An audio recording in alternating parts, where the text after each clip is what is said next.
Nikki D on the beat.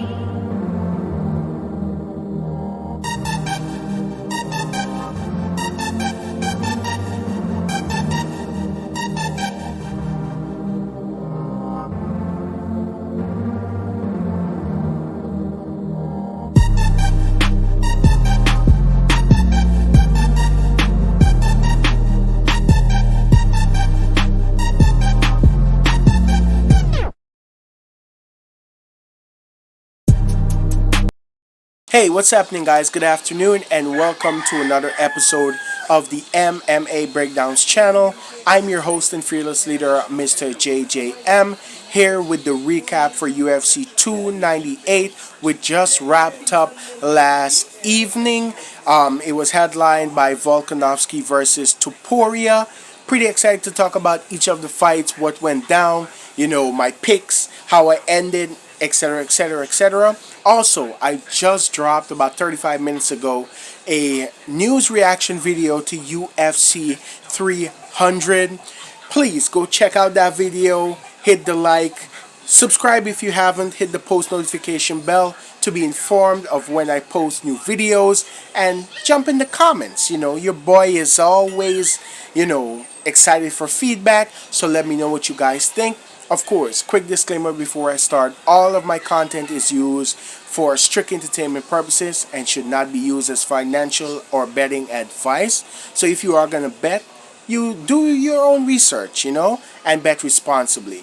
Also, I would like to thank all of my channel subscribers and those who support the channel day to day. I'm getting into my flow now. So, guys, if you haven't hit the sub, hit the post notification, like, and comment, and let's jump straight into the recap. First fight of the night last night, Miranda Maverick versus Andrea Lee. It was as if I predicted the perfect fight. I picked Miranda Maverick, and I picked her by decision to basically outpoint Andrea Lee on the feet and outgrapple her, which exactly happened. So she got it, I believe, 29-28 across the board, 3 rounds. And Andrea Lee, man, definitely a good fighter, but I think she's going to be released at this point unless the UFC keeps her around to essentially build up new talent. But outside of this, I don't think she gets another chance, and if she does, she just has one more fight in the UFC. So, big W for Miranda Maverick, and I'm proud of her. Plus, she looked very jacked to shit at the weigh-ins. So, big W all around. And congratulations to Miranda Maverick. Let's move up to the next fight. We had Oban Elliott versus Val Woodburn. I picked Val Woodburn. He lost to Oban Elliott, but not by a lack of trying. Val Woodburn has potential. It's a fact. He has the power. He has good submission defense. He can defend the takedowns. He just doesn't have fight IQ. He was winning on the feet. The first round, this fight could have been over. Cracked Oban Elliott with a power shot, like from hell. Hurt him bad. I said, the ref would have jumped in. He didn't. And then Val Woodburn decided to clinch up and, force grappling exchanges for some weird reason. At the end of the day, Oban Elliott just showed smarter IQ and edged out the decision. What can I say? It is what it is. But, pretty excited to see what Oban brings to the table moving forward. But big W and congratulations to Oban Elliott. The next fight on the card featured Danny Barlow versus Josh Quinlan.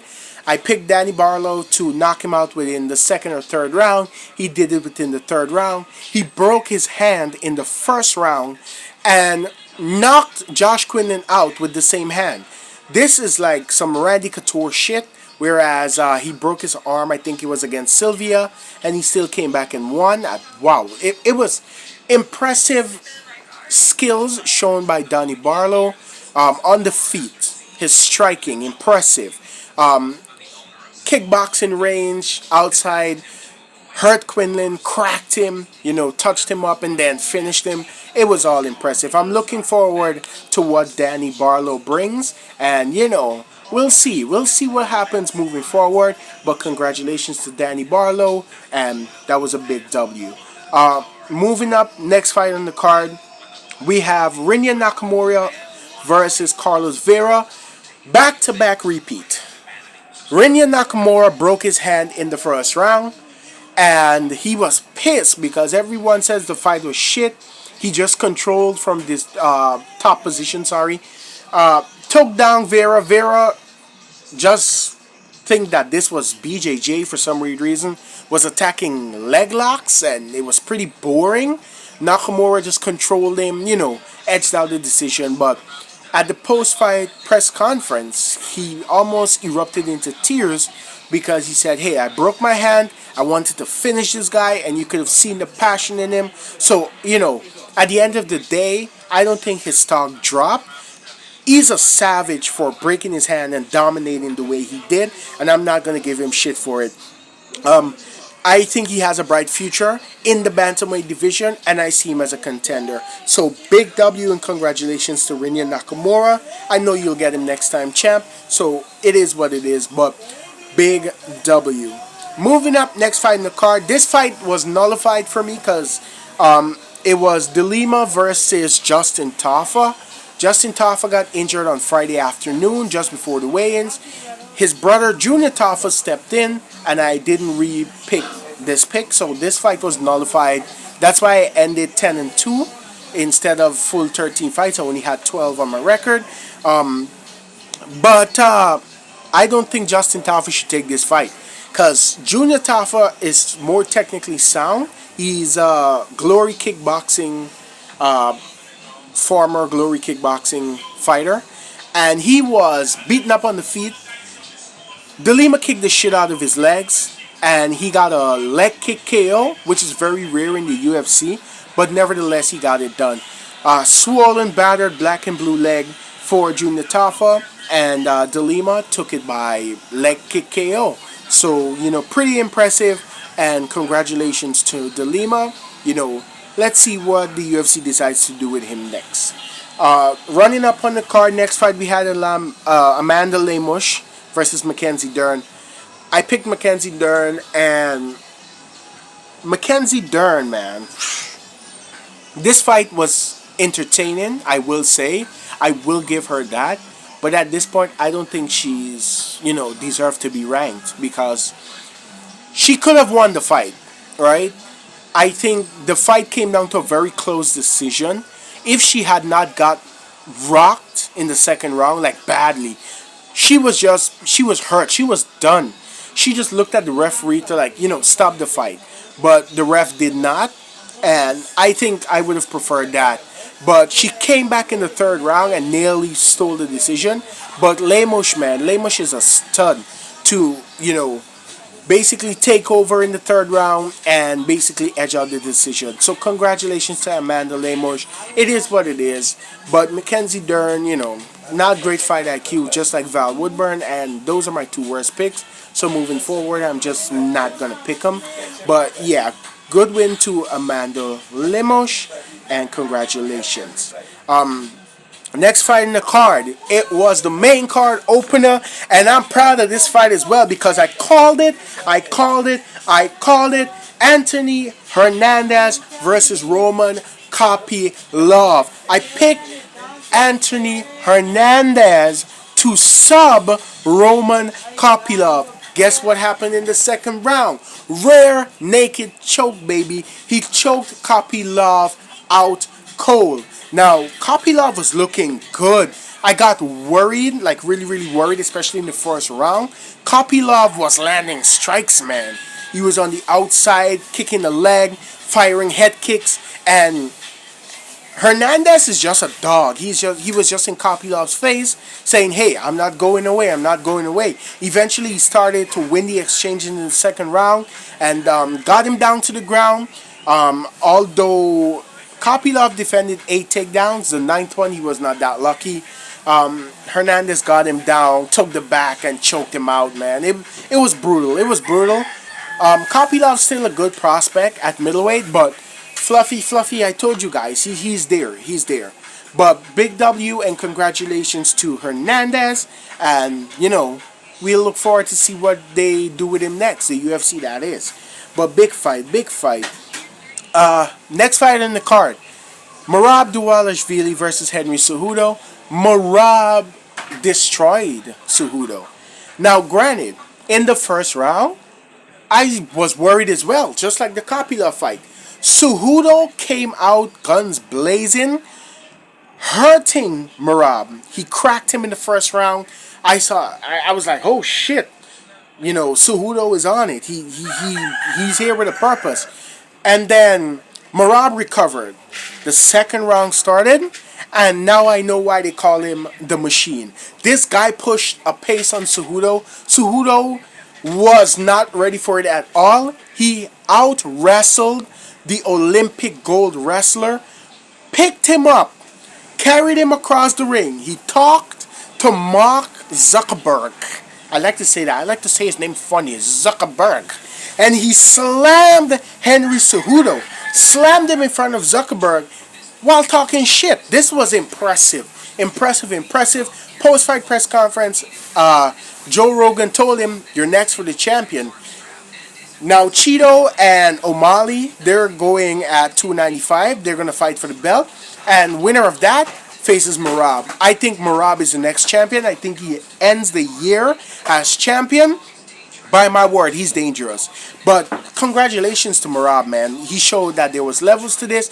And that was a big epic win. Henry Cejudo retired. He said he's going to retire. So we'll see.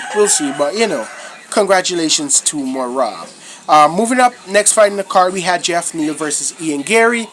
It was lackluster to say the least. Very, but Ian Gary was smart. He won by split decision. We know you cannot trade with Jeff Neal.